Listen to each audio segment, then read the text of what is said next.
We are so thrilled to be partnering with Hinge. Hinge is the dating app designed to be deleted. As you all know, I'm a huge Hinge advocate as I met my partner of almost 3 years on the app. Even before meeting him, Hinge was always my go-to app because I met more relationship-minded people here and had some great dates. Clearly, I haven't been on the app for a little while, but I re-downloaded it to check out some of the new features. One that stood out to me was the voice prompt, my best friend's take on why you should date me, where your friend can hype you up. Not only does this make the profile creation less daunting, but it's not always easy to see your own green flags. So to test it out, I asked Yue some fun prompts to get her take on what I could put if I was dating again. So the first one, how long have we known each other? What was your first impression of me and how has that changed? Julie and I have known each other for almost 10 years. My first impression of Julie was that she's very social, but I've learned that she has a lot more depth to her beyond the social butterfly that she is. My next prompt, what do you think are my green flags? I would say she's deeply loyal. She believes in love, curious mindset, and she is fearlessly ambitious. And then last but not least, what kind of friend am I? Julie is the kind of friend who will always have your back, no matter what. Damn, that feels nice to hear. So download Hinge and try voice prompts today. Then find someone worth deleting the app for. I was so excited to get my shipment from Last Bottle Wines in the mail the other day, full of incredible red wines, all from Napa Valley. I love wine tasting, so having this to my door couldn't be happier. Also, couldn't be more excited that today's episode is brought to you by Last Bottle Wines. If you don't know already, they're a Napa-based online wine shop with a twist. They offer just one handpicked wine per day until it sells out, and they're always at incredible prices. We're talking 30 to 70% off retail. And the best part is that there's no subscriptions, no fees, and no minimum purchase. And I could not be more excited to bring this offer right now because they're having a marathon sale, which is coming up March 28th and 29th. Even better, we're offering Dateable listeners 10% off your first order with code DATEABLE. So if you are a wine lover like me, this is a great time to join. And did I mention that shipping is 100% free? So what are you waiting for? Mark your calendar for March 28th and 29th or get on it earlier if you want. You can sign up at lastbottlewines.com and use code DATEABLE and find out why Last Bottle is the most fun way to discover and buy amazing wine. The Dateable podcast is an insider's look into modern dating that the Huffington Post calls one of the top 10 podcasts about love and sex. On each episode, we'll talk to real daters about everything from sex parties to sex droughts, date fails to diaper fetishes, and first moves to first loves. I'm your host, Yue Xu, former dating coach turned dating sociologist. You'll also hear from my co-host and producer, Julie Krafchick, as we explore this crazy dateable world. Hey everyone, welcome to another episode of Dateable, a show all about modern dating. When we date, we make decisions, and those decisions are usually informed by what we think is our brain. But usually there's so much more that affects how we make decisions, who we choose to go on dates with, how we feel about them. There's just this whole science to it. And we have an expert to talk about that whole thing, right? And you never think about it. You just think that's the way it works, right? We just assume that this is just our own intelligence feeding us this information. Or it's the way you are. Yeah. It's just, I was born with it. It's, it's my personality. So our guest today, her name is Logan Ury. She's 31 years old. She's lived in San Francisco for 9 years, originally from South Florida and currently in a monogamous relationship. She's here to talk about what's called, and this word, I always have a hard time saying it, behavioral economics. It's like such a tongue twister for me. Basically, the science of how and why we make decisions and how this applies to dating and relationships. What is this? What is behavioral economics? Why should we care? That was a great introduction. Thank you so much for having me. The idea behind behavioral economics is that there's this field of economics, which you're probably familiar with, which assumes that everyone's rational. It thinks that people make a cost-benefit analysis before making decisions. And then there's the field of psychology that thinks about how our brains work and what's going into our decision-making and kind of how we're wired and how I'm different different from you. And behavioral economics combines those two. So it's basically saying people make decisions, but actually in these irrational ways, but we make decisions in the same irrational ways. So our brains are often clouded by these things called cognitive biases, but the same ones appear over and over. And if we understand what those cognitive biases are, then we can help make better decisions. So I can tell you about a really famous example of behavioral economics. I could show you this chart of organ donation rates across Europe. And you would see that some have an organ donation rate of around 99 or 98%. And other countries have an organ donation rate of around 1 or 2 or 3%. Oh. And then if I said to you, why are some countries high and some countries low? Like, what are some of the things that you might guess? People want to donate in some places and not in others. And that they are taught morally that it's better if you donate your organs, or it's a religious thing. If you donate, you have a better afterlife. Or maybe like friends and family have donated their organs, so they think it's something they should do. Yeah, those are great guesses. So usually when I show this graph to people, they'll say things like, oh, some of those countries are religious and some aren't. Or maybe in some cultures, they value organ donations and in others, they think it's weird. But actually, when you look at the graph, you can see that countries that are really similar, so like they actually have really different organ donation rates. And the point of this is that the reason why some are really high and some are really low is that in some countries, when you go to the DMV and you sign up for a driver's license, it says, check the box if you don't want to be an organ donor. And in other countries, it says, check the box if you do want to be an organ donor. And in either way, people don't check the box and they just become what the default is. What's so fascinating about this example is organ donation rates matter a lot. It's about how many lives are saved, how long it takes to get the organ, but it's being decided by the way the form is written.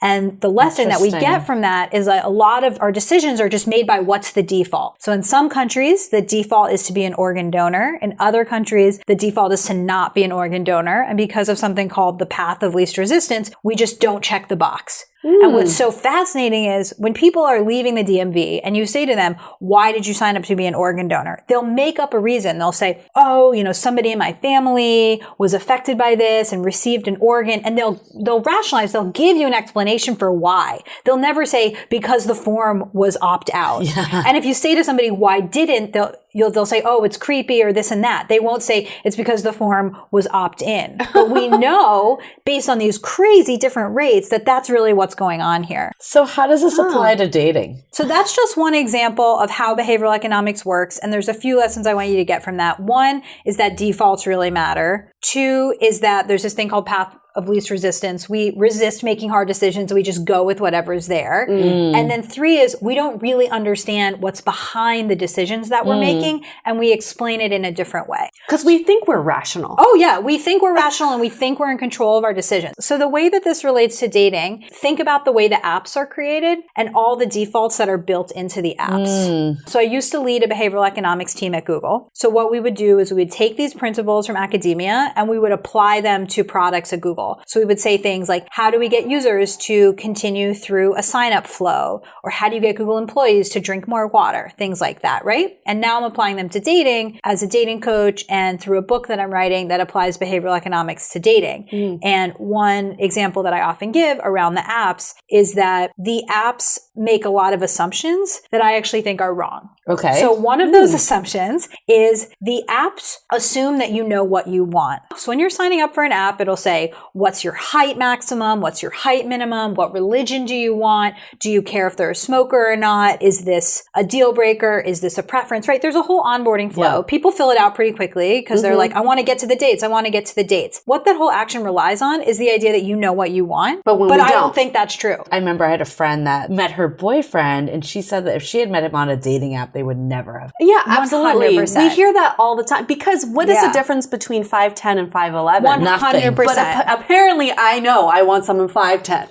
not 5'9". There's a few things going on there. So one is that it's not just that the dating apps think that we know what we want, and we know that that's not true. We also think we know what we want, right? Like people have these lists and they're like, he must love dogs and he must be like this. Part of me is like, okay, if you're single and you've been dating for a long time, maybe actually your list isn't really what you want. And I talk to so many people similar to what you just said who are like, I would have swiped left on my husband. I wouldn't have even seen my husband because he would have been excluded. Totally. And I have tested this because I had a big singles party in January and I had so many couples that matched there. And I later talked to them and said, would you have ever even seen each other on the app? And one of the common things was no because of height. That was a common thing for women. And no because of age. And that was a common thing for men. Interesting. And this, I talk about the story in my book, but I actually swiped left on my boyfriend before we started dating because I saw him on Tinder and I knew him. We had gone to college together and I was like, oh, he kind of looks like a bro. He's not really smiling. And I just assumed all of these things about him. Yeah. But in reality, when I met him, he was a completely different person. So that's an interesting example of how one flaw of the dating apps is that they assume you know what you want, but people don't know what they want, and that our preferences are very arbitrary and they're very affected by the context in which we see them. So another example is if I said to you, what do you like more, an apple or a banana? What would you say? A banana. Apple. Okay, so you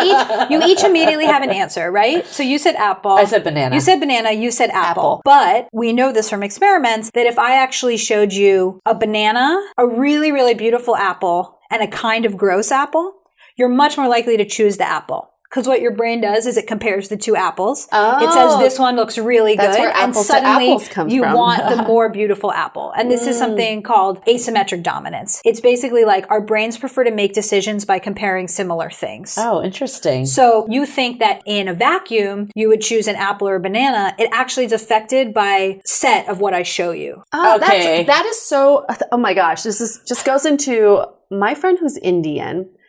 Does very well in Iceland. We thought it was because he's so exotic. It's just because he is the best looking Indian in Iceland. There's probably like 5 of them. But he does horribly in San Francisco because there's just so many of them to compare him to. Oh my so God. he's always swiping in Iceland. That's hilarious. Yeah. I guess that's what I would be curious of. How does that principle apply to like dating and relationships? So let me give you a more official example. Please. And then let me give you how it applies to dating. So an experiment that I think Dan Ariely ran is that he said to people, would you rather go to Paris or Rome? Okay. And people have their own responses. You know, some people have been, some people haven't been, whatever it is. And he sees, and let's say it's like 50-50 for each. So then he says to people, would you rather go to Paris with free breakfast on your trip, Rome with free breakfast on your trip, or Rome without free breakfast on your trip? And suddenly everybody wants Rome with free breakfast. Interesting. Right? So how this applies to dating is that for your profile picture, you could have a picture of you with someone who looks like you, but is slightly less good looking.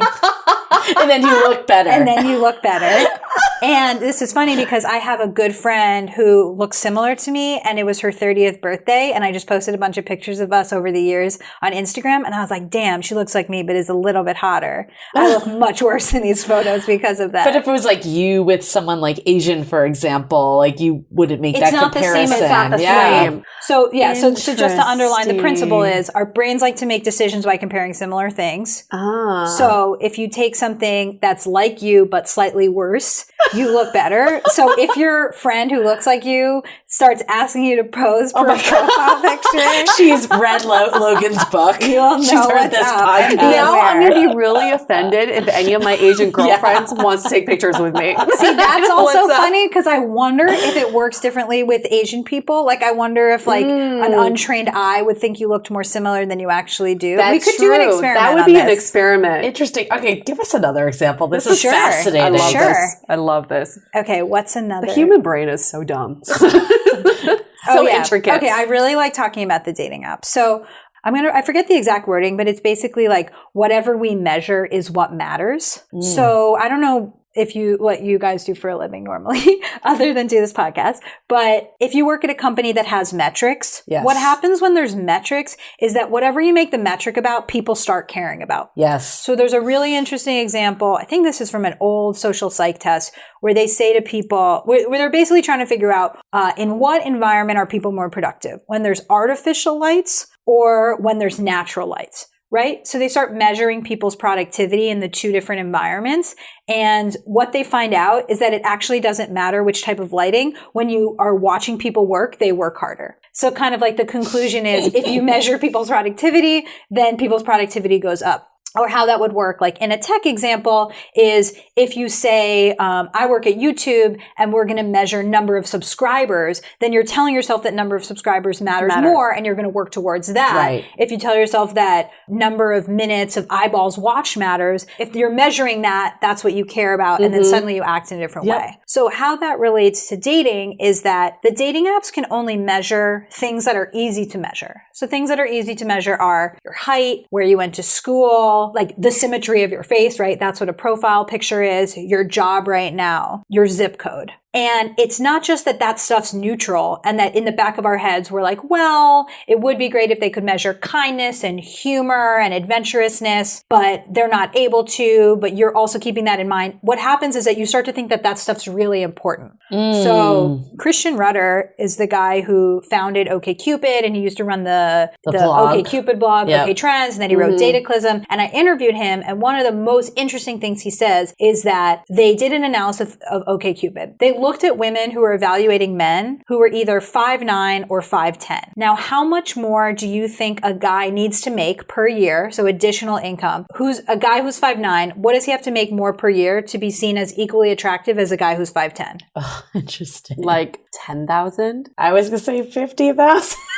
Whoa. Guess who's been on dating apps longer? No, I'm not sure. But the answer is $40,000. Damn. $40,000 per year. And that's not just in San Francisco with like crazy incomes, what people are seeing. So of course, if you went into a bar and a guy was 5'9", you wouldn't be like, you're $40,000 less valuable a year than the guy who's 5'10". But because the dating apps are measuring height, suddenly we're comparing across height, and height becomes that much more important. No wonder these guys lie about their height. I mean, that's like almost as good as lying about their salary. It's like that, or I got to make an extra $40K a year. No, but it's so true. Crazy. Like I find myself like, I don't think I'm someone that like dwells on height. And I do find myself like looking at that every profile. On dating apps, for sure. Because it's one of the it's things there. to look at, Yeah. right? It's like if Amazon was showing you a camera and it was like, these are the 5 things that make cameras different, you're going to measure across those. Even if you're like, I don't actually know what a pixel means, you're going to start measuring against pixels because our brains want to make these comparisons. Yeah. And we want the best. We want to optimize. Yeah. And this is a little bit of a tangent, but I've been talking to so many women lately who are getting their eggs frozen,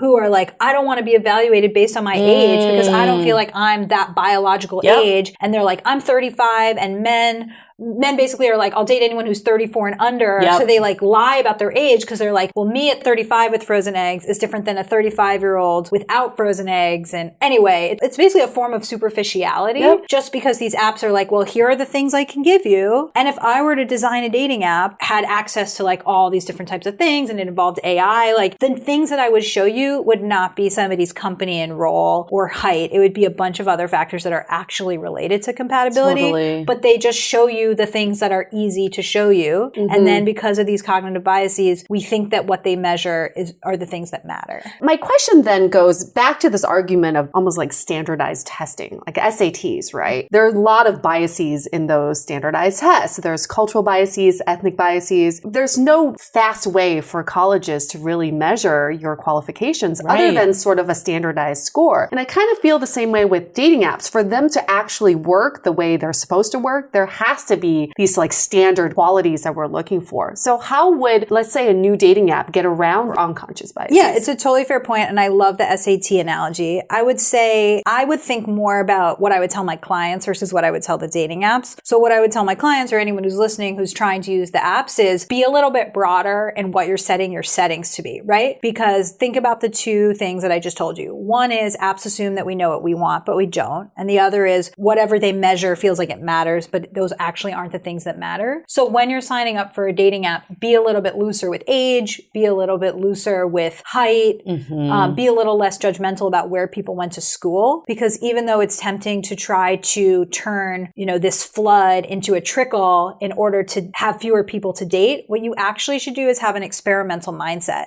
So I like to tell people, date like a scientist. And how does a scientist date? They have hypotheses and they test them. So maybe someone's hypothesis is, I'm not attracted attracted to men under 5'10". Okay, go on some dates with guys who are under 5'10" and tell me if that's true. Or somebody else will say, I'm not attracted to engineers. I don't really like the way their brains work. Go on a date with some engineers and tell me if that's true. What I want you to do is understand that the dating apps are doing the best they can with the limitations of the technology. And therefore the onus is on you to actually test if these hypotheses you have are true. And I feel like this happens to me all the time where people say, you know, I'm dating this guy and he's really different than anyone I've ever dated. And I'm like, oh my God, you're going to marry him. Right? Yeah. That happens all the time. It's like you're breaking so many people. Yes. Okay. So we did an episode called Are We Asking Too Much of Tinder, which is kind of the same thing. Is like, we can't expect these apps to find the love of our lives. That's still our job. But what about this idea of paradox of choice? And when you broaden your parameters, you just have way too many people to look at. And then we're then unable to make decisions then too. Yeah. How does behavioral economics go into that? Oh, yeah. Paradox of choice is absolutely a key if I were going to give you a Venn diagram of behavioral economics and dating. Paradox of choice would be in the middle. So what I say to people is basically you need to create limitations for yourself. So there's an optical illusion where when you see an image and it's blurry, your brain fills in the gap to make it seem more beautiful. So I don't know if make it seem more beautiful. Yeah. So I don't know if you remember this, but in the 90s there was this big thing called glamour shots. Oh yeah. Oh, okay. I had some. I had some too. So if you look back at glamour shots, they're pretty blurry. Yeah. And that's taking advantage of this optical illusion of when there's less information, our brains fill in the gap to make it seem more beautiful. It even happens if you have like a mediocre photo and you use a black and white filter, doesn't it suddenly become I was going to say the dating app, they've changed everyone to be black and white. They have? Yeah, the very first photo to remove bias on I think there's probably some of it has to do with like racial bias and all of that, but also some of the stuff maybe that you're saying too. Oh, that's interesting. Great. I wonder if they even know why I'm sure they did a test that's basically like you look better, and I wonder if they even know that it's because of this. Right. But that's if it's super as deep interesting. As we think it is. Right. Why I bring this up is basically I talk to people about this when they're going on dates. So it's like, okay, you're going on a date, you're at a bar, you're sitting across from the person, you see all their flaws. You know, maybe you see some things in their teeth, or they look a little older than their photo, they didn't hold the door for you, whatever it is, right? So you're aware of the flaws of the real life person. Then you go to the bathroom and you're swiping on Tinder and you see what's essentially a blurry image of a person. The new shiny object. Right. It's just a few pictures, and they say things like, I like music. And that's a blurry image. And you fill in the gap and you say, oh, they like music? I like music too. I bet we like the same music. We're soulmates. Right. So you're in the bathroom falling in love with your soulmate, and then you go and reject the person you're across from, and then the same thing keeps happening, right? What I like to say to people is like, understand optical illusion and understand that you'll just perpetually be swiping to find the next person. Eventually you have to commit. Eventually you have to say, this flawed human being, this real life person in front of me, let me just try to make it work with them. Right. No one's perfect, and you're never going to find that perfect person. And I think that's part of the paradox of choice is like the more options we have, the harder it is to make decisions. So you need to take control of your life, and you need to say, eventually I'm going to pick a person and try to make it work with them. I mean, I've heard men say, men more than women, but like, it's like, even if they're not getting any matches on a dating app, just because they see all the women. Yeah, they feel like they can get all the women. Yeah, and they know that they're out there, and they feel like they have all these options, although none of them have matched back with them. And like, suddenly you're being compared, or whoever is on the date, to this list of women that have never even indicated that they have any interest in them whatsoever. Well, I think psychologically what feeds into that is that all these photos are of people looking into the camera. So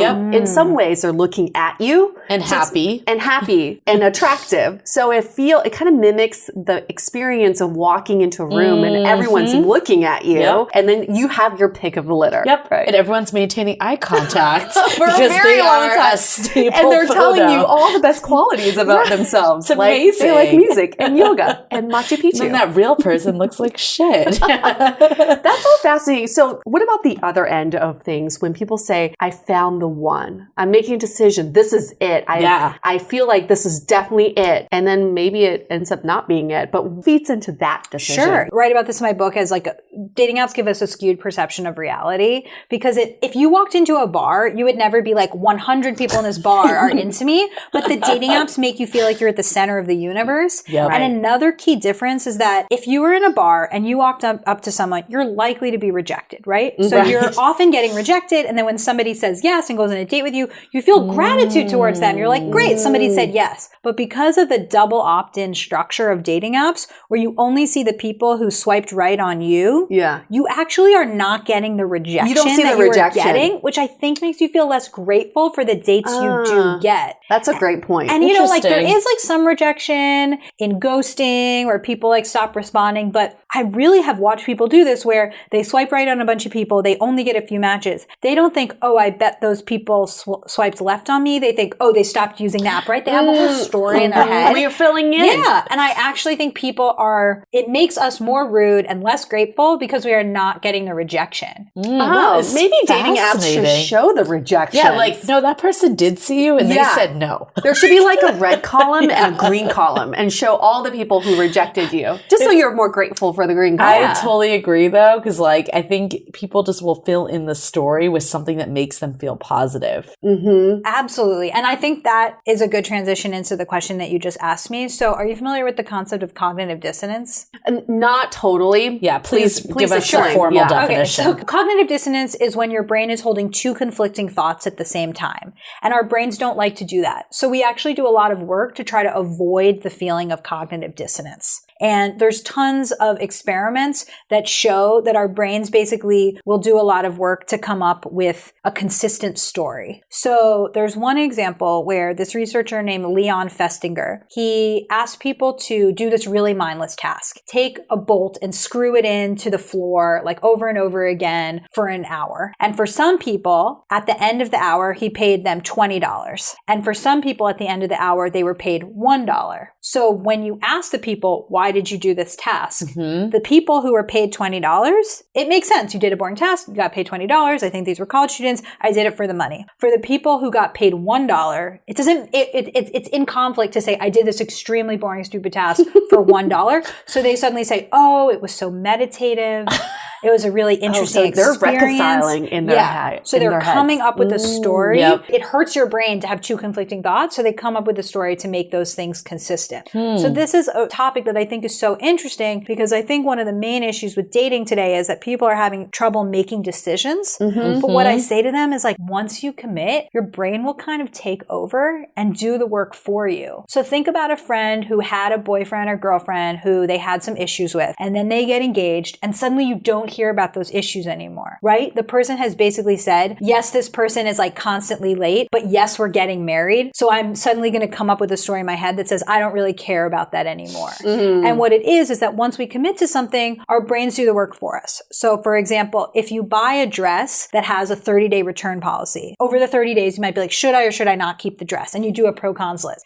Versus if you buy a dress, final sale, you're like, this is my dress. And you just don't go through the pro-con list. And actually you enjoy the dress more when you buy at final sale because you haven't racked your brain saying, should I keep it or not? So with dating, what ends up happening is like, once you make the commitment, once you see it as final sale, brain will help you feel better about the decision, but you have to commit to get to that point. And the people that I see that I work with, they're just having such a hard time getting to that point, and they spend like 2, 3, 4, 5 years doing the pro-con list. By the time they've been through 5 years of that con list is so loud in their head, it's really hard for them to feel positive about the decision. With that notion, should we just all do arranged marriages? Wouldn't that make more sense? It may be easier if you're going to go off that alone, right? I think you'd be surprised how many people ask me to set them up in arranged marriages. I feel like I know people. I can think of one guy in my head where I'm like, he would just be so much happier in an arranged marriage. Like, he is not doing a good job at picking for himself. And in the span of human history, this is very new. Like, we have not been picking our own partners for very long. And who's to say that we're good at picking our own partner? Really I mean, there are studies with arranged marriage that people are happier. And higher success rates, for sure. That's a better word than happier. We don't know that. But that, I think, is, to your point, Logan, is like they've kind of like accepted this is what I got. The research says that arranged marriages overtake love marriages, so non-arranged marriages, around the 4-year mark, which is super interesting. And one of the reasons for that is that if you look at the research of Helen Fisher, who's a biological anthropologist, you know her, she says that our brains are in lust Like our brains are on the drug of love for about 4 years. So we fall out of lust around the 3-4 year mark, which is one of the reasons why arranged marriages take over. It's really complicated to look at the experiments on this because it's not like we can have a double blind experiment where we say you go to arranged marriage, you don't. So there's tons of cultural reasons why those people, and divorce isn't common, but when you are in an arranged marriage, you say, I am committed to making this work. And when you're in a love marriage, you sort of say, I'll stay in this until I think I could be happier elsewhere. Right. And that's not final sale. Yeah. It's a final sale. Right. That's a great name for a dating app. Final sale, no returns. So I have a question about like a reverse situation. Sure. What if you're like with someone and it's like almost too easy that you don't value it? Is there a reason why your brain is kind of saying like, I want to be with someone that kind of makes me work for it a little more?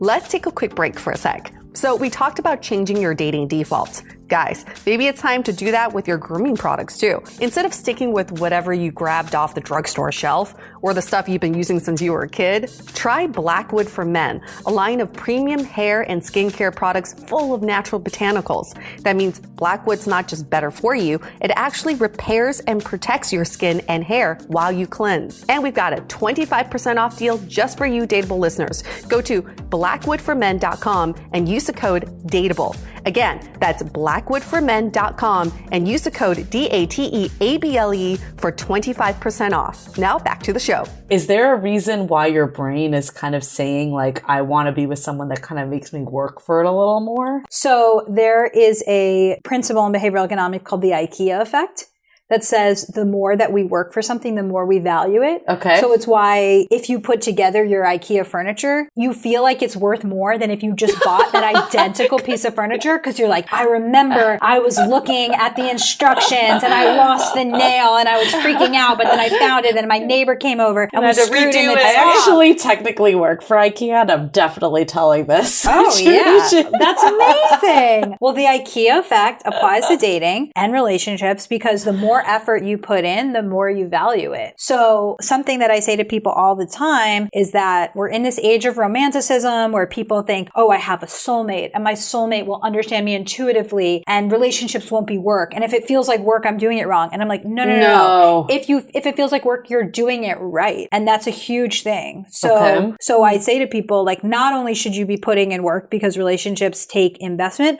but you'll value it more when you put the work in. So is that a red flag if a relationship feels too easy? I think it depends. I think if you're in the honeymoon phase, you're on the drug of love, the person seems to have no flaws. But I would say like if you're in year 3 or 4 and you're never fighting and it seems really easy, like are you actually just suppressing your emotions? Like why are you not fighting? Like are you not telling the truth? I just had a friend who broke up with his longtime girlfriend and he's like, maybe we would have stayed together if we fought more. Right. Like you just don't, you got to a point that you just don't care. Yeah. Yeah. Like if you're not fighting, like what's going on? Because I just don't feel like two people are necessarily so incredibly in sync. Right. I feel like they're a little bit in denial. I agree. Anytime people say they never fight, it's a red flag. Problem. Yeah. I definitely agree. My boyfriend's mom is a PhD therapist, and I talked to her about this once, and she was like, when couples come to me and say they never fight, I say, do you ever have sex? And she was like, passion, those are like two sides of the same passion coin. And I don't think that, we never fight is like something to aspire to. It's a word fight. They see shame in it because it's a negative term. Yeah. If we said more argument or conflict, disagreement, it's a little different. Yeah, but I think like the worst thing is indifference, right? Yeah. Gosh, I definitely had that. Yeah, exactly. So I think that's like, you know what Elie Wiesel says?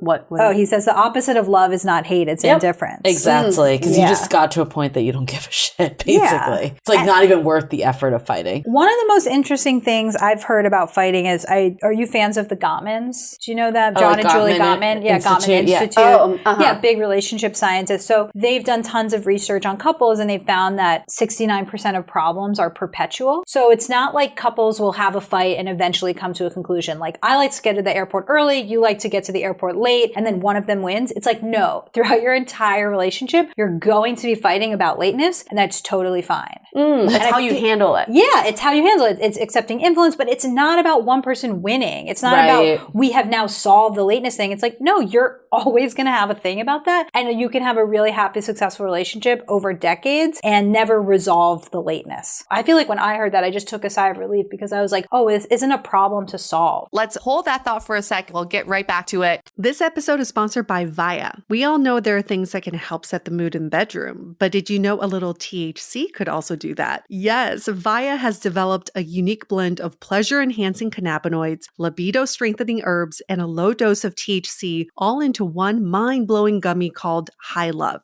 This gummy, wow, it will awaken your senses, increase blood flow, and intensify any sexual experience. I've been pleasantly surprised by the High Love gummies because it is just the right amount of THC for me to have a good time without feeling sleepy. And hey, if THC is not your thing, Via also offers a wide array of other gummies without it. And everything legally ships in 50 states with discreet packaging directly to your door. So if you're over 21, you can get 15% off and a free pack of award-winning Dreams THC plus CBN sleep gummies with our exclusive code DATEABLE at viahemp.com. That's VIIAHEMP.com. Let the gummies work their magic. Head to viahemp.com and use the code DATEABLE to receive 15% off and one free sample of their Sleepy Dream gummies. That's viahemp.com and use the code DATEABLE at checkout. Take your passion and pleasure to a whole new level with High Love from Via Hemp. This episode is made possible by Badlands Pets. As you all know, Mojo, my precious baby, is the reason why I found love in the first place. He made me feel love again. So I would do anything to ensure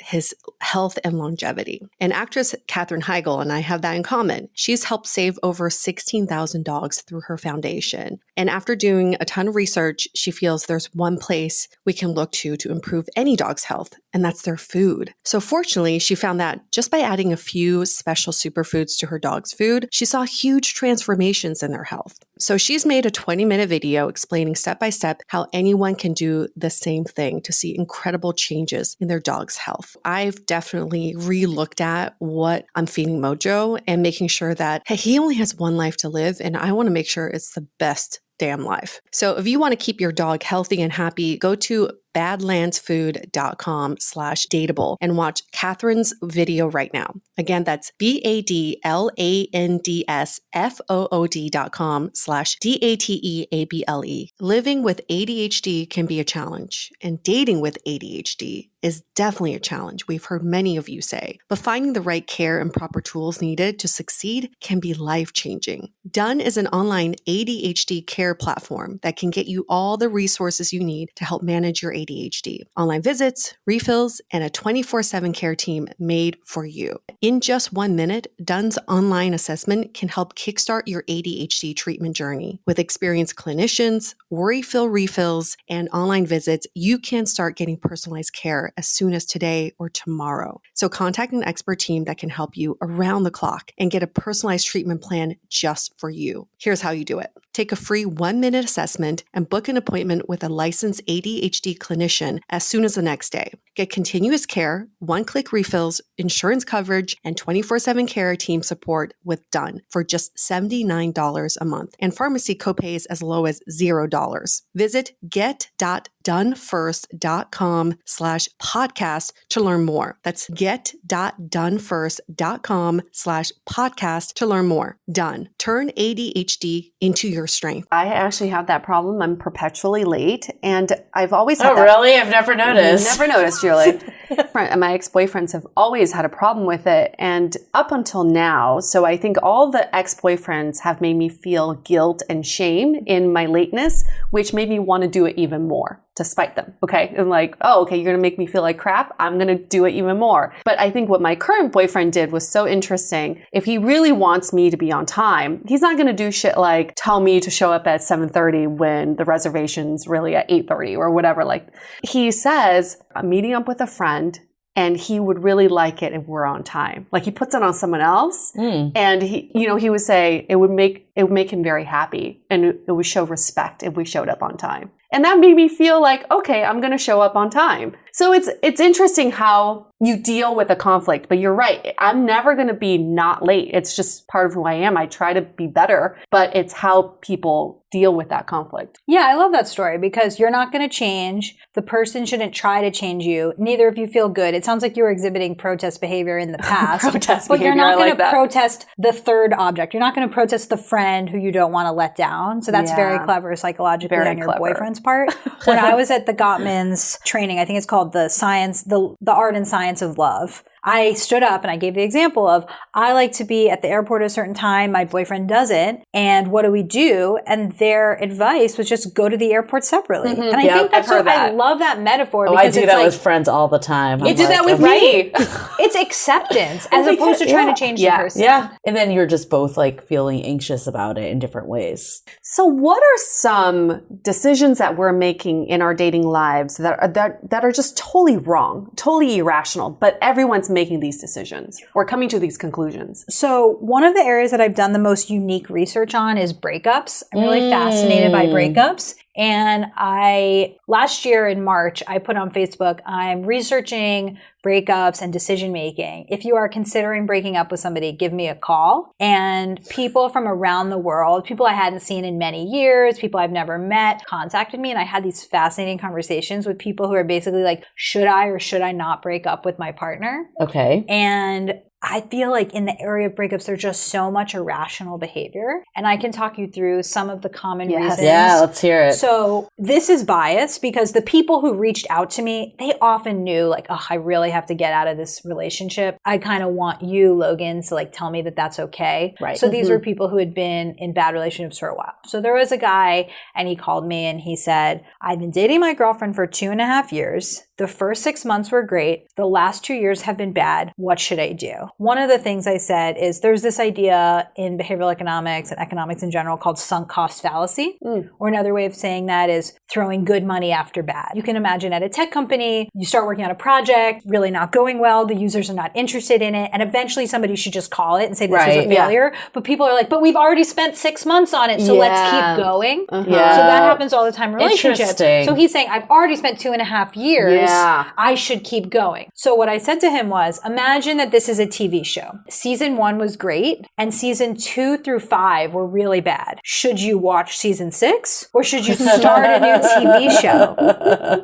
I love that. And when he heard, and I wonder what I used as an example. Maybe Orange is the New Black, because it was just one where like the final season, I was like, I'm just not interested. I'm going to start something else. And it really helped him see, like, I just want to keep going because I've already invested time, but actually this isn't working. Interesting. Another thing I told him was from other research I'd done, I found that actually in the first 6 months of a relationship, people sort of wear a mask. And around the 6-month mark is when they start becoming themselves. Yeah. So actually what he had called the good 6 months was to me when they had both been pretending that they were different people. Another thing I told him was a key principle of behavioral economics. So the theory that was actually like the foundational paper between the two fathers of behavioral economics is called loss aversion. And that's the idea that we experience loss very deeply. So this kind of gets a little complicated, but it's if you lost $20, in order to make up for the pain that you felt, you would have to gain $40. So we experience loss really intensely. And there's tons of examples for this. For example, if you owned a pair of jeans that didn't fit that well, it would be hard for you to get rid of them, but you would never buy that pair of jeans, right? Like once you own it, it's hard for you to get rid of it.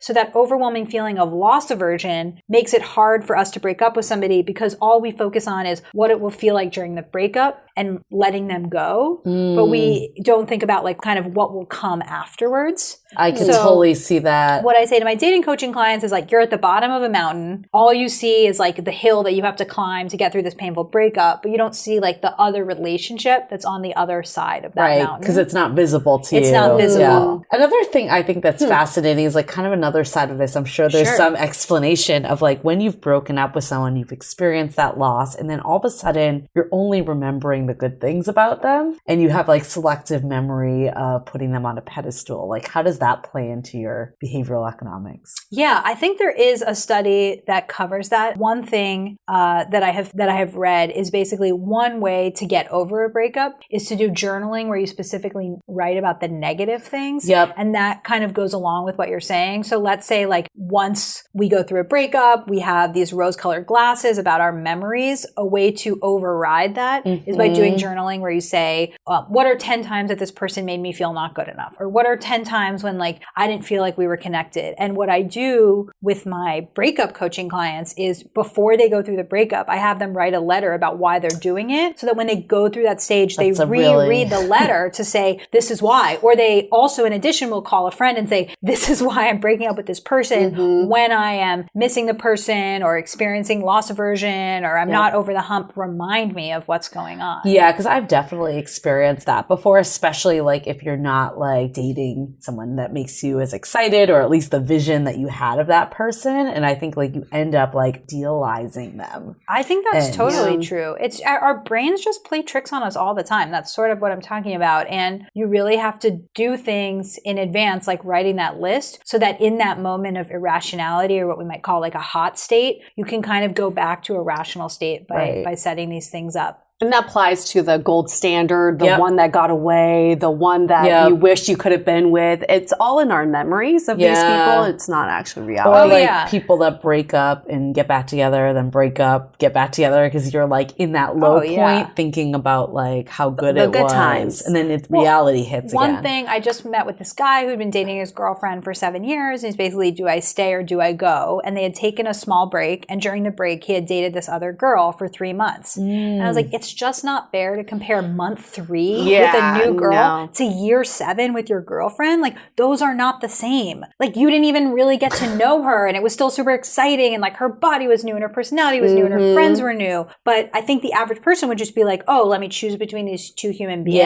Like, that's not fair. That's not apples to apples. That's not apples to apples at all. And it's the other way too. Like, if you just broke up with someone, you go out with someone new and they don't know you as well and they don't like understand how you operate, like you automatically like compare the 2 of them. That's also not fair. No. Yeah, I think that's a really good example. Back to your original breakup example. At what point do you just call it though? I mean, even to your tech company example, if you had a few bad years and you threw in all this money, at what point do you say, I'm giving up and not throwing any more money? Or do you say, let's just try different ways of making this work? Same applies to relationships. We always get this question. When have you tried hard enough? And when do you just call it and say, we're just not meant to be? Yeah, this is one of my number 1 favorite questions to research, and I've been thinking about it for a long time. So one of my mentors is Esther Perel, who I'm sure a lot of your listeners are really familiar with. And whenever I bring this to her, she always, in her typical Socratic fashion, answers back with questions and says things like, who are you in the relationship? What have you brought to the relationship? What have you tried? Have you told your partner what you needed? So it seems like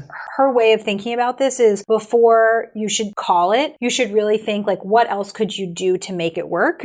And is the issue you, or is the issue your relationship? And I think this just really happens as we get older, is that if you're 37 and you've had a series of failed 3-month relationships, the common denominator in those relationships is you. So instead of saying, well, this person had this flaw and this person was moving to Toronto and this person used bad grammar, maybe you can say like, actually, how can I show up differently? So I think it's a really hard question and there's no blanket answer. But before you decide to leave and before you villainize the person and think about all their problems, you should really say like, what else could I do to fix this relationship? And how could I show up differently? And then if you've done all that, then it's kind of hits that point. It's kind of like the tech product example, is like you optimize it and you try to make it work. And if you just hit that point that you've pulled all the levers and it's just not working, that's when you got to shut down the house, right? Yeah, maybe a way of saying it is you should leave when you can truly and honestly say to yourself and to your friends, like, I did everything I could. And my hunch is some people have a tendency to leave way before that happens. And those, I mean, we don't have to get into attachment styles, but those might be like people who are we like... did a whole episode about it. who are like avoidant attached. And then you might have people who leave way after they should have left. And those people should think about like, why am I sticking around? What is it in me that, believes I can't find something that's a better fit for me? So I think people could maybe self-identify which of those categories they fit into.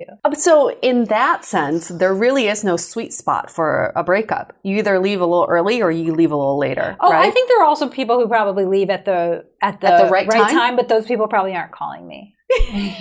Those people are very woke. Yeah. And I think it's a skill. I think that there are people who say to me things like, if I weren't working with you, I would have left 6 months from now. But because I understand myself and my needs and I have tried to do everything I can, I feel confident that I can leave now. And what they feel is that they've gained 6 months. It also probably depends on their own like personal development, like self-awareness, like own like emotions too. Totally. I really like to be practical. Like I like to live close to the ground, giving people practical advice, but there's no blanket answer for should you stay or should you go. What there are a series of questions you could ask yourself to understand, have I given this a fair shot? Is there something in our values that's completely in conflict? You know, does this person want to move to Portland and I need to stay here? Yep. Just to really think through like what's behind this decision, and is it about us and the space between us, which is what a relationship is, or is this an issue with me and is it something that I should be dealing with, or else I'm going to be repeating this pattern for a really long time. Is there an example with this behavior? Let's say you feel like you met the love of your life and there was some external reason that things did not work out, and you've kind of kept this person as an ideal that you compare other people to and all of that. Like, how do you kind of work through that, understanding that a lot of that is like the behavioral economics that you pointed to earlier, pairing folks and all of that? Hey, let's take a quick break because I want you to check in with yourself. How have you been these days? I know sometimes I get so wrapped up in life. That's why I am so grateful I found BetterHelp, where I can get online counseling with professional, credible, and compassionate therapists in a safe and private online environment. I make it a habit to talk to my therapist frequently because, you know what? Sometimes I just want to talk things out. BetterHelp's counselors specialize in depression, relationships, trauma, and many other areas. With 3,000 U.S. licensed professionals across all 50 states, they make it easier than ever to find help. And it doesn't have to be expensive like what I used to think therapy would be. They even offer financial assistance if needed. Now, for Dateable listeners only, you get 10% off your first month with a code DATEABLE. Get started today by going to betterhelp.com/dateable. Simply fill out a questionnaire to assess your needs and get matched with a suitable counselor. Again, that's betterhelp.com/dateable and use the code DATEABLE for 10% off your first month. Now back to the show. Feel like you met the love of your life and there was some external reason that things did not work out, and you've kind of kept this person as an ideal that you compare other people to and all of that. Like, how do you kind of work through that, understanding that a lot of that is like the behavioral economics that you pointed to earlier, pairing folks and all of that? Yeah. So actually that kind of goes back to what I was saying about cognitive dissonance. Okay. So let me try to connect these points. So people often say to me, should I play hard to get? And when they ask that, I can just hear in their voice that they want me to say no. Playing hard to get is silly. Why would you ever be with somebody who wants you to play hard to get? Be yourself. Don't wear a mask, all this stuff. But what I say to them is, unfortunately, what behavioral economics would tell you is playing hard to get has a purpose. Because think about the cognitive dissonance, right? So if you are very available and it's easy for somebody to see you, that's one thing. But now imagine a scenario in which you're very difficult to see and the person has to put a lot of work into seeing you. Yep. So remember, cognitive dissonance is our brain doesn't like to have conflicting thoughts. So what our brain will do in that situation is it'll say, I'm putting a lot of effort into seeing this person. I must really like them. So it'll come up with a story to justify it that ends up with that person thinking that they like you more. So I think what we could apply to that example is the person might say, that person in a form played hard to get because I couldn't get them. And therefore I want them more. But one of the reasons I want them is I couldn't have them. I'm not saying that that's really going to help you get over the person, but just understanding one of the reasons I like them is purely the fact that I couldn't have them. That's really interesting. It might put things into perspective. Yeah, so I guess like with all these like brain activities, like first of all, like are there certain patterns that some people have and others don't? Do some people see this more logically? Like in that last example, like I understand the reason I really want them is because I can't have them. Like how does that all apply? It's pretty complicated. So basically to the question of does everyone have the same ones? These are mostly universal. So these studies in the field of behavioral economics have been replicated all over the world. world. And a lot of these things are just human nature. So there's a few that are cultural, but really they're pretty universal. So that's one thing. Another question in the field is, does knowing about these cognitive biases help you avoid them? Right. Some people will say no, but I believe, and a lot of other people in the field, yes.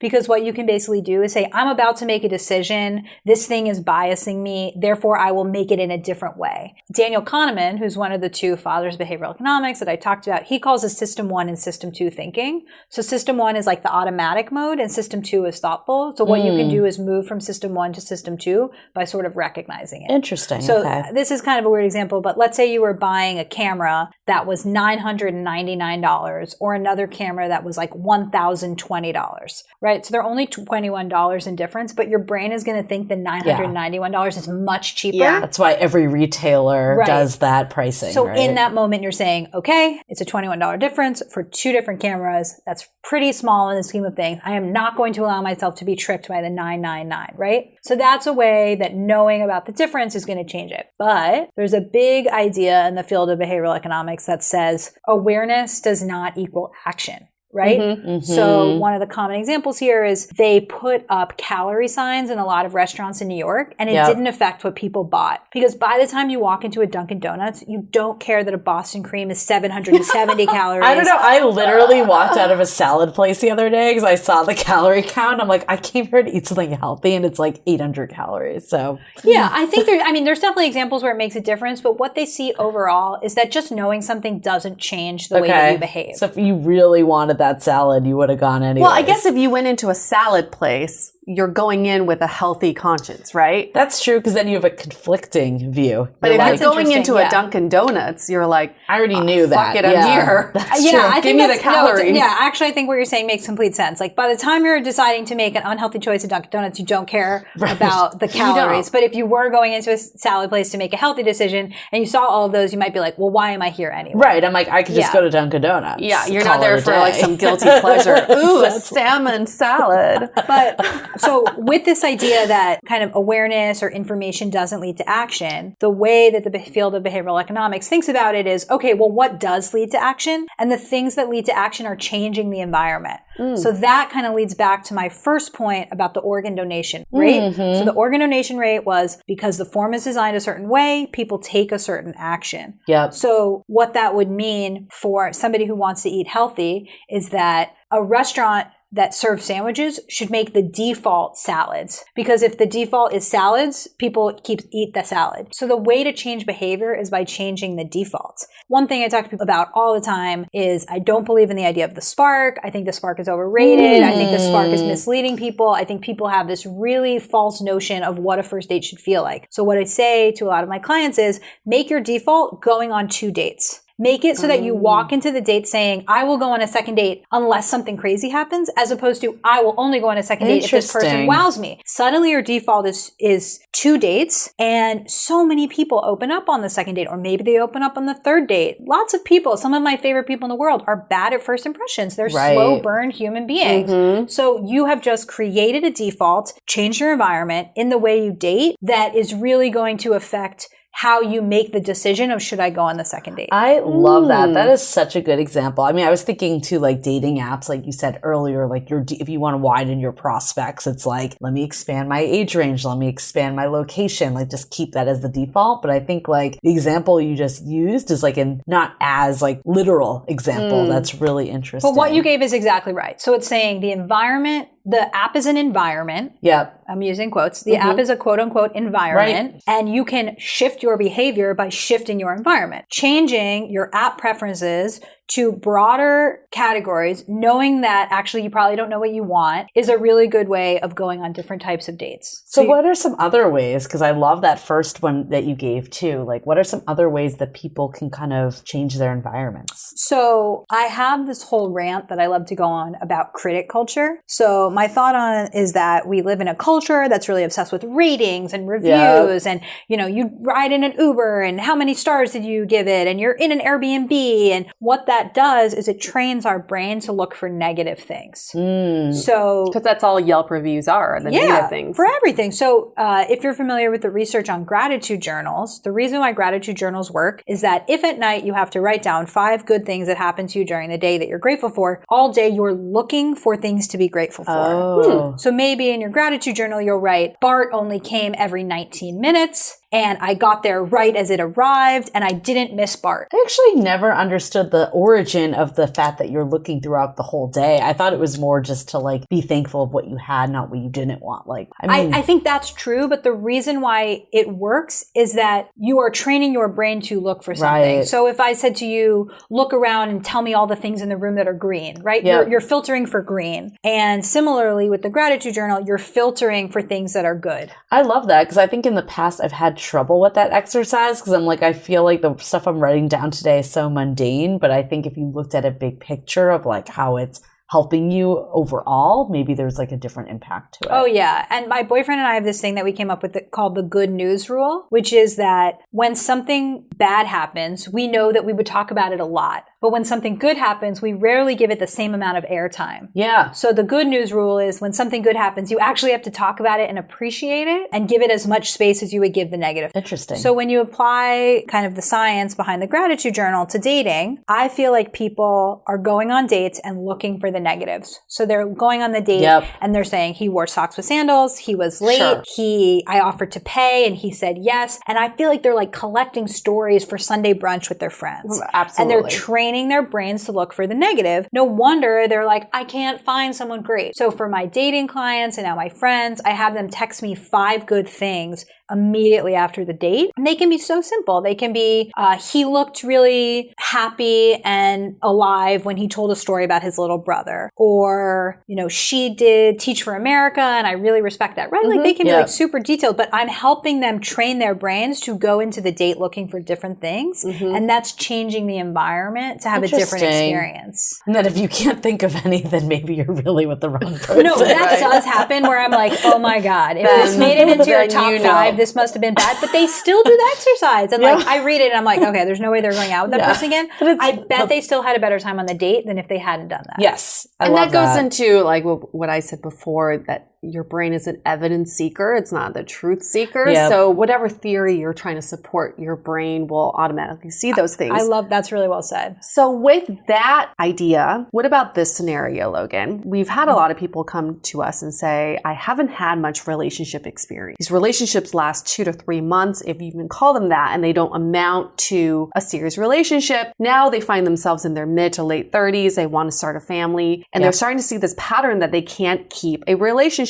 They become so in their head. It becomes so much about them. What am I doing wrong? How can I change myself? And they become so negative about themselves. What do people do at this point? What advice would you give them? Well, what advice do you give them? I actually feel like I kind of went through this myself at one point. It was a little different, but it was like when Tinder first came out and I was going on all these dates and like they never really went past like date 3 or 4. And I started to think like, is there something wrong with me? And I think that there is a point that you are the common denominator, but also like you can't just focus on the negative to the point you just said, or that's counterproductive also because you're not going to go anywhere. So I think what I started to look at is like, how do I show up in relationships in other parts of my life too? Like I am a really good friend. Like I am a really good sister. I am a really good daughter. Like what are those things that I bring to a relationship? And that helped get confidence to actually like show up that way when I was dating. For me, I feel like for a lot of these experiences, it goes way deeper than their dating lives. So it stems from their childhood. It stems from these experiences that they've collected. And I tell them to go to therapy because I think there's just a lot more to uncover there. But I think that's what it is. It's like the experience that you collected, but like, can you look at like a counter to that? Like if it's, let's say you're in your 20s and you were just like never dating because you were focused on school, like, do you have to hold on to the fact that you're unable to ever a relationship because you just weren't necessarily focused on it at that point. Like I almost feel like finding that evidence is just holding you back. I really like all of the advice that you gave. And it's a little bit stumping me because I feel like the more common thing that I've heard from the people I work with is they come to me breaking up with people at the 3-month mark, but they don't think anything's wrong with them. And I feel like a lot of the work I try to do with them is to sort of say like, hey, this is a pattern of yours. If you keep doing it, where will you end up? You'll keep being in these 3-month relationships. And I try to get to them to that point that you were talking about where they then take responsibility. It's a whole other question of what do they do once they're really taking responsibility for it and they are experiencing, I guess, a form of self-hatred. Yeah. I think therapy is absolutely a great thing for them to do at that point to figure out like who are they, who do they want to be, what are some childhood patterns that they might be reliving. And one thing that I say to a lot of my clients is your apartment clean? Like, do you show up to things on time? Yeah. Are you reliable? Do you like yourself? Right. And I feel like just getting to the point where you sort of stop making apologies for your behavior and you actually just start like being better, like that really helps people. And say like, let's say it was a heterosexual man, I would be like, feel like you're somebody's husband and you just haven't met your wife yet, and like be that person, right? And, like, embody that. And I don't want your situation's hard because those people are already being hard on themselves, but it's sort of like rise to the occasion to find your partner. And if there's something about your own behavior that you feel embarrassed by, maybe like start adjusting that, like start changing that thing about you that you don't like and see what happens. But I really feel like therapy would help a lot of people in those situations. And I just know I've benefited so much from therapy. People in my lives have too. Yeah. I mean, I 100% am pro therapy, but I think there's like a balance too of like taking responsibility, but then also being like, I am a work in progress. I'm constantly changing and like not kind of holding on to these like limited beliefs of how you were 10 years ago. Like we hear a lot of men that are like so stuck that they've never had a relationship. And it's like, almost who cares about that? Like, let's focus on the present. Like, I think it's good to acknowledge like why you didn't, but also don't get so fixated that it's hindering your progress in the future.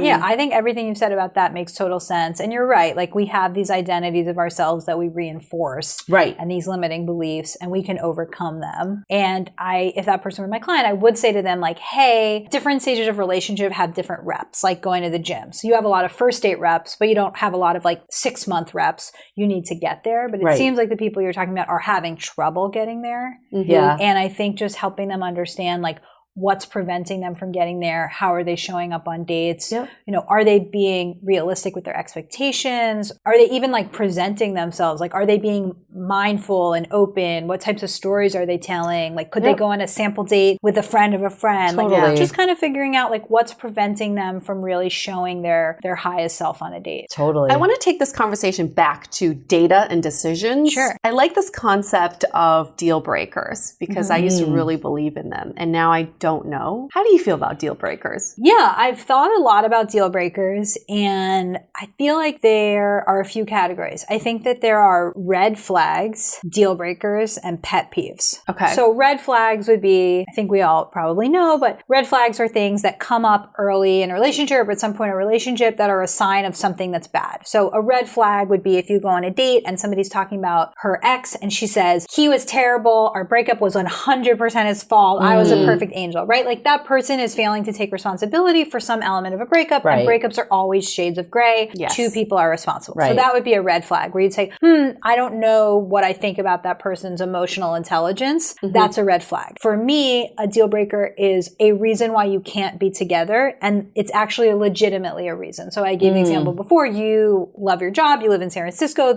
your family's here, the other person is from Portland, they want to move back to Portland. You just want to live in different cities. That feels like a deal breaker. Or you want to raise your kids different religions. You know, Or like, what about smoking? right. Okay. So That's a very common deal breaker. I think smoking is a deal breaker. Okay. What I have seen the most is people who confuse pet peeves for deal breakers. And I say this to people all the time. So I had a friend who we had just met, and she was like, you know, I'm so open as long as he's not a mouth breather. And you could just tell this was her shtick. She thought it was so funny. And I was like, I just don't think it's that funny because that's a pet peeve. Right. You know what? Your relationship success is not going to hinge on whether or not he breathes out of his mouth or his nose, but you've created this story in your head that it like matters so much. And so I think I have an acronym that I can't remember off the top of my head, but it basically means like stop confusing pet peeves for deal breakers. And I really want people to go through an exercise of identifying their deal breakers and saying, are they deal breakers or not? And I think a shortcut could just be like, is this something that we could overcome? Is this a value? Is this going to affect our lives long term? Or is this just something that's like kind of annoying that doesn't really matter? But I would argue like someone living in San Francisco to Portland might not be a deal breaker. Like, could that be something that you got over that's kind of annoying? Like, is that something that you could eventually work through? I mean, I guess like that, what is that line? Yeah, I think that's fair pushback. So what I would say is like, if you live in San Francisco and you kind of sort of like it, and the person is from Portland and wants to move back to Portland, maybe you can be flexible and you can move, and it's not your number one city, but it's fine. I think it would be a deal breaker at the point at which neither of you, after constant conversation, is willing to change your mind. Got it. And the smoker one, I just feel like for a lot of people in this day and age, like if you smoke means something about how you feel about health. It affects like the smell, the kissing. I just feel like my boyfriend, for example, is like super health focused. He works on the Google Health team. He would not date a smoker. I think that's legitimately a deal breaker. I guess so. I feel like I always thought that was a deal breaker, and then my ex was a smoker, and I didn't really care. Like it kind of just like was like, it's not ideal, but I would say I'm like, yes, he's a smoker, but I wasn't like, this is grounds to like not continue to see him. I love that point, because let's say it this way. Smoking is a deal breaker for some people, like my boyfriend, and you thought it was a deal breaker, but it was actually maybe a pet peeve. So this goes back to what I was saying of that dating. Exercise. Dating like a scientist. So the scientist would have an hypothesis, I don't want to date a smoker. At some point they might date a smoker and say, oh, it doesn't actually matter. And I think the issue becomes when people have too long of a list of deal breakers, which are mostly just pet peeves, and they are blocking themselves from dating a series of people that would actually be a great fit because they're just so in their own heads. And I think the older we get, the more kind of set in our ways we are. And that list of deal breakers grows. And the thing I hear all the time is, I've waited this long to find someone. He or she better be perfect. And what I want to say, and I often do say, is you've waited this long, be a little bit more flexible. Like there's fewer people out there. Haven't you realized that no one's perfect too, right? And I think that's a really hard tension for people as they're getting older. That's a good point too. Like outside of obvious like abuse or like major ones, like illegal stuff. Like anything like that, we're not going to put in this category. But anything else that's kind of fair game, it's a lot of it's just personal and like your own values. It's hard to say like this is a deal breaker, this isn't. But then to your point, like how much does mouth breathing really impact your life, right? Especially if the person treats you so well and you feel hilarious and brilliant and beautiful and desired in their presence, like who cares? I think that people are like coming up with these issues before they've experienced a human being, and they're sort of missing the bigger picture. Right. I think this is something that dating apps are missing as well, because it's very absolute. Are you a smoker? Do you want kids? Do you want marriage? But these decisions are on a spectrum. My decisions have changed throughout the years. And I used to think a deal breaker was if a guy said he didn't want kids. I didn't even know if I wanted kids, but I thought that was a deal breaker. Until recently, I've noticed that the various men I've dated, even if they said they don't want kids now, some have said I'm open to it later, or I may be open to it. That's not a deal breaker to me. I think what's a deal breaker is when they're so absolute in their decision and they're closed-minded to other options. I agree with that, because I feel the exact same way, because it's like I'm not there yet, but maybe if I am, I don't want to be closed off of that opportunity potentially. Any others on your deal breaker list, Julie? I don't really have many deal breakers, to be completely honest. I think like for me, I'm trying to think if I have any deal breakers. Logan, what about you? Any others on your list?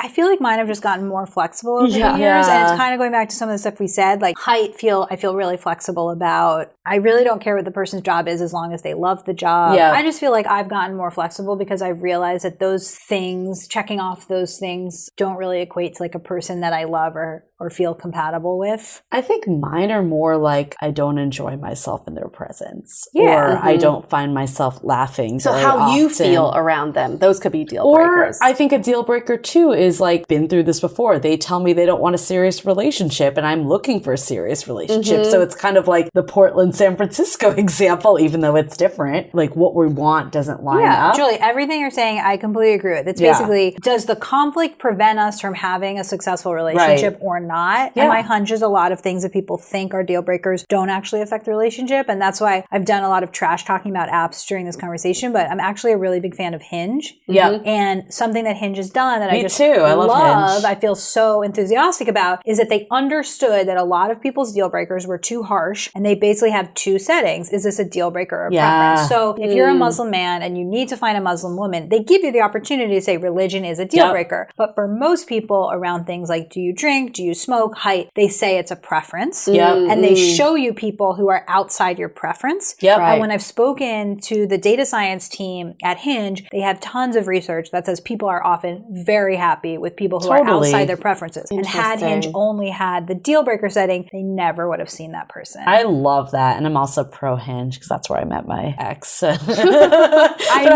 love what I love about it though is like that it does go beyond just the superficial.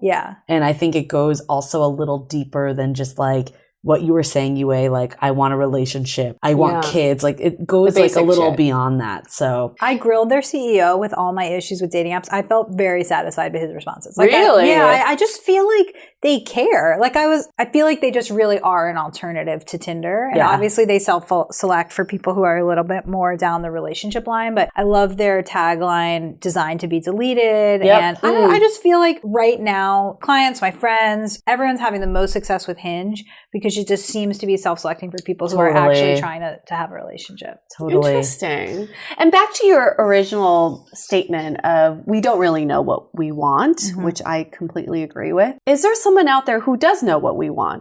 Like someone in our family or a friend? Is that possible? This event last week, and there was this fascinating woman there named Rachel Greenwald, and she wrote a book about how to find a husband after 35 using what she learned at Harvard Business School.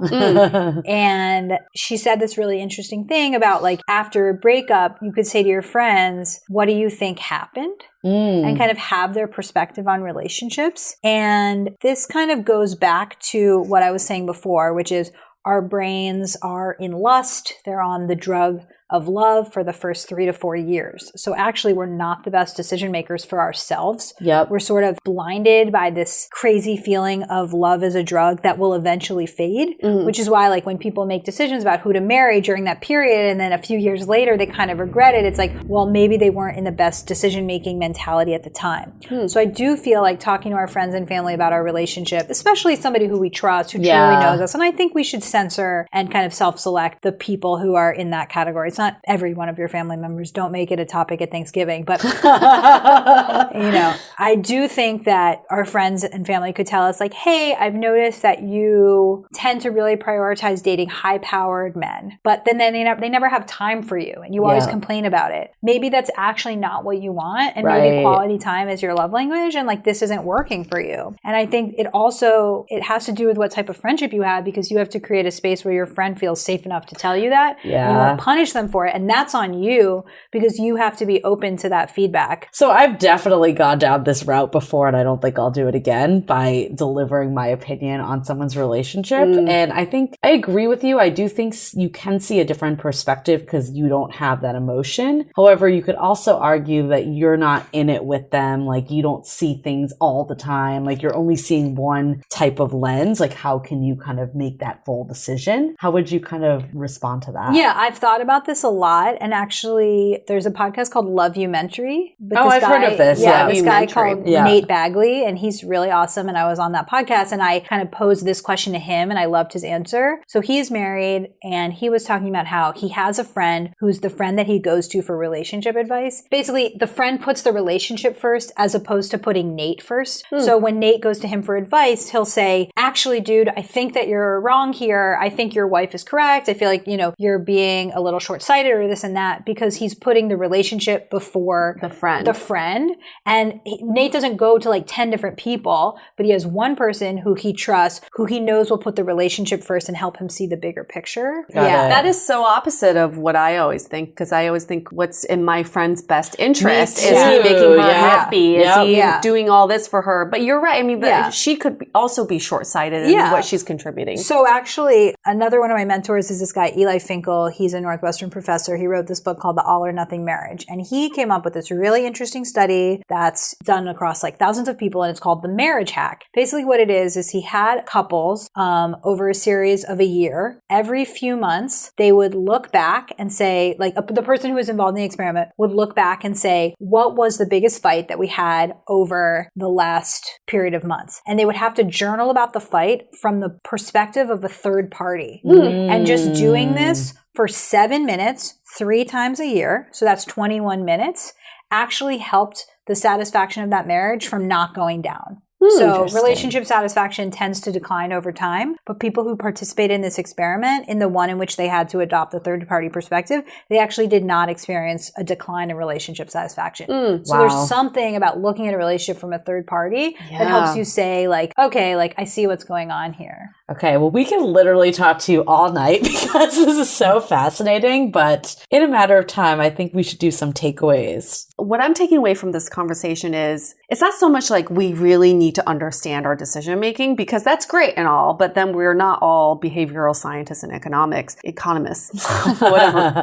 I was fantasizing the other day and I thought, oh my gosh, what if in a world where we all know why we make decisions in dating, that nobody complains about dating anymore? Because there's absolutely nothing to complain about. There's no conflicts, there's no guesswork, we're just communicating so well with each other. And then I thought that would be a really boring world, because then this really important topic that occupies like 90% of our brunch, it's no longer there. So I thought it's not so much about really making the right decisions, but it's about experimenting in dating. And that's what makes it so exciting. And I love what you said, Logan, with date like a scientist. Yeah. Have a theory and then try to dispel that theory and try different ways of dating and see what really works and what excites you and what creates different emotions in you. Because I think that is where we ultimately should be. Not so much figuring out this whole thing, because nobody has to figure it out, but it's more just about being open-minded to experimenting with dating. Yeah, I think my biggest takeaway is like being conscious about your environments. And I love this like air quote environment, because some of them aren't physical environments. And also like, can you change the narrative? Can you take a look at another perspective? I love the example you gave of like, can you pinpoint 5 great things about this person and like try to see it that way? And then I think that will also help you frame like when things aren't the right situations for you also. Our brains are so powerful. I think just by changing a perspective a little bit, it'll change our outcome. And I think what you were saying with changing the default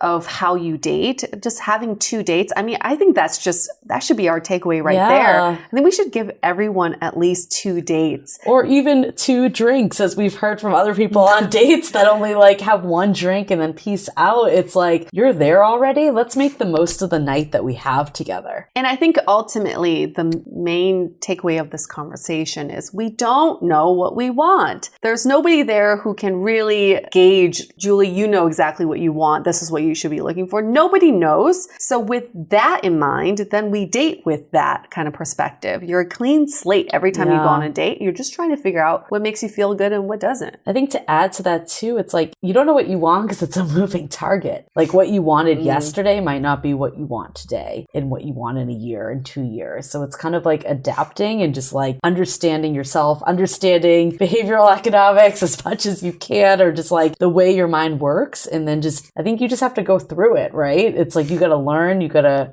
adjust, experiment, like date like a scientist and all of that. I guess, Logan, I know you live and breathe this stuff, but is there anything that you want to add as like a takeaway from this having a conversation? I mean, that was so fulfilling and satisfying just to hear my thoughts re-expressed through your words. And it makes me feel like I'm on the right track with my work and with the book. And if everyone could just be a bit more humble in their search and kind of say like, you know what, I'm open to the world to surprise me. And anyone who tells you that they know exactly what they want, don't believe them. And yeah, maybe we can just kind of close on the thought of date like a scientist. Whatever your hypotheses are, go out and test them. Love it. Question of the day? Yeah, let's do a question of the day. Okay, this comes from Dennis. I've been dating this woman for about a year and she's everything I want on paper. Pretty, intelligent, caring, etc., etc. I've been content, but she's looking to get married soon. Overall, she makes me happy, but the spark isn't as strong as other people I've dated in the past. However, she's someone that I could start a family with, which is important to me. Should I just go all in or hold out for someone that gives me all the feelings? I already know what Logan's going to say.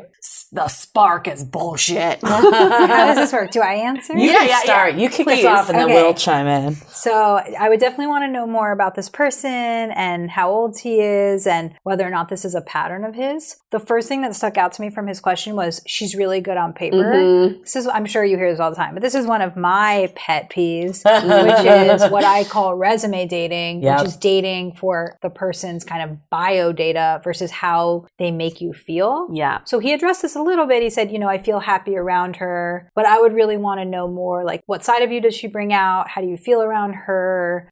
Who are you in her presence? All of those things. And I would try to make the decision based on that. I think he said he was content. I don't know whether he meant that as opposed like content versus, super enthused, but I think actually content is pretty good. When he thinks about the spark, is he comparing her after a certain number of years of dating to maybe a really great date that he had? And kind of going back to what I said earlier, I think the spark is overrated for a few reasons. One is the spark often fades. Many couples that started with a spark get divorced. Mm-hmm. I think that Disney sold us this idea of, rom-coms. Disney's a rom-com are obsessed with the idea of the meet cute. I think that's overrated. And just kind of going back to the point about the 3 to 4 year mark, lust fades. I wouldn't optimize for a thing that fades. So I think if what he means to say is I have felt happier in other people's presence, I've more enjoyed myself in other people's presence, that's real. But I wouldn't break up with this person based on this so-called spark because I think the spark is overrated. Everything you said is very really comprehensive good. It's answer. like we need to get a little more info about like their relationship. I think the only side where it feels like he's definitely second guessing this a lot. To your point earlier, it's like just go all in and commit and then see if that makes you happier. Maybe like that. I don't know. It's a tough one because then on the other side, like if you are having so many doubts, that's not fair either to this person, to you even, like all of that. So can maybe think of the 5 great things, the 5 things that are making you question it and really just like start to kind of hash it out with a therapist or trusted friend. We'll put the relationship first or whoever that may be. I think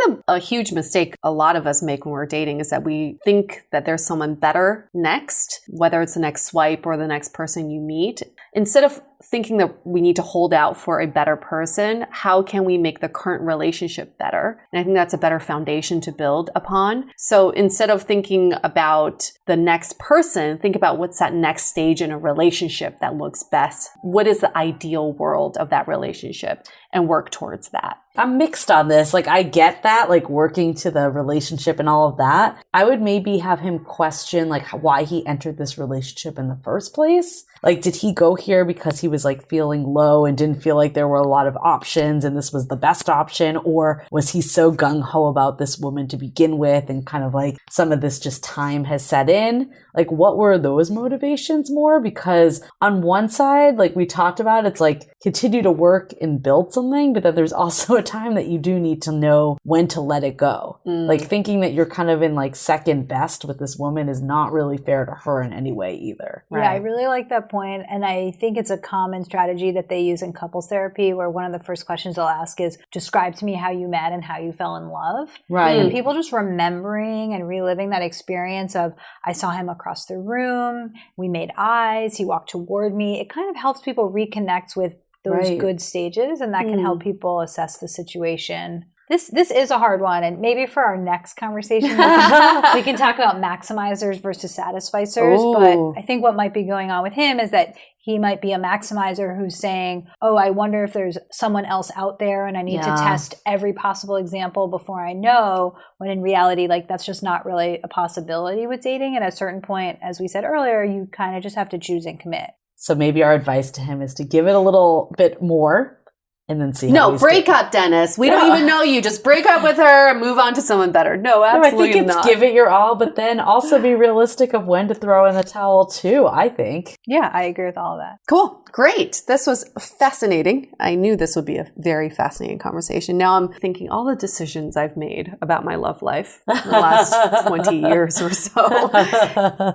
So Logan, if people want to get a hold of you or get some coaching from you, how can they find you? So my website is loganury.com. So LOGANURY.com. And I know Instagram is cool these days, but I post a lot on Facebook. So people can follow me on Facebook. I post a lot of updates there. And then I also am sending out newsletters with updates on my book. Oh, yeah. And you can find my newsletter link on my website. Your book set to come out, and what's it called? So the publishing world is kind of slow. So I am handing in my book this fall, and then it'll actually come out around Valentine's Day 2021. Okay. I don't have a book title yet. No. I mean, even from this conversation, I feel like Date Like a Scientist. Yeah, I like great. Date Like a Scientist. There's all these things where like the book title has to be hopeful, and I have an amazing publisher at Simon & Schuster who I feel like when she hears the right title, she'll know it. So we don't have an exact title yet, but you don't want to call it Final Sale. I mean, that's the toss-up of this episode. That's a Final very- Sale or Date Like a Scientist. It's a very hopeful title. Final Sale. Take it or leave it, bitches. Hey, that's the key to happiness, That right? is a key to happiness. Final Sale. yeah, return policies are making us miserable. No returns.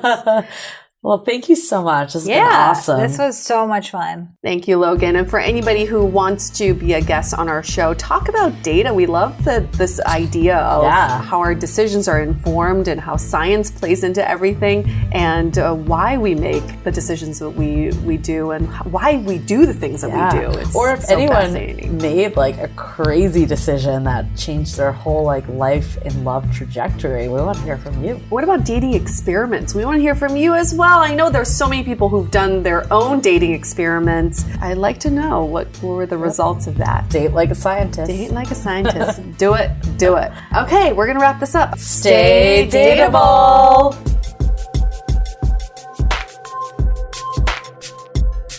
In summation, in this episode, we talked about social experiments, but there are also some ways you can experiment with the way you look. And that's why we're here to talk to Jeff from Blackwood for Men, which is a line of premium men's grooming products made in Japan.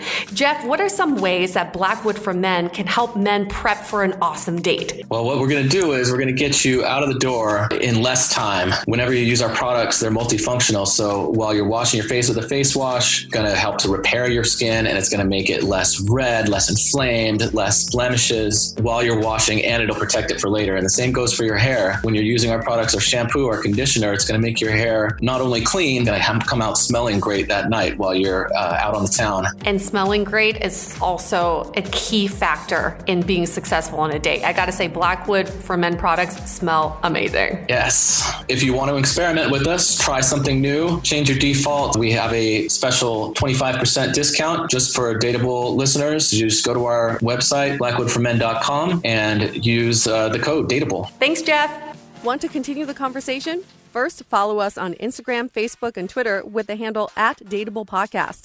Tag us in any post with the hashtag StayDateable, and trust us, we look at all of those posts.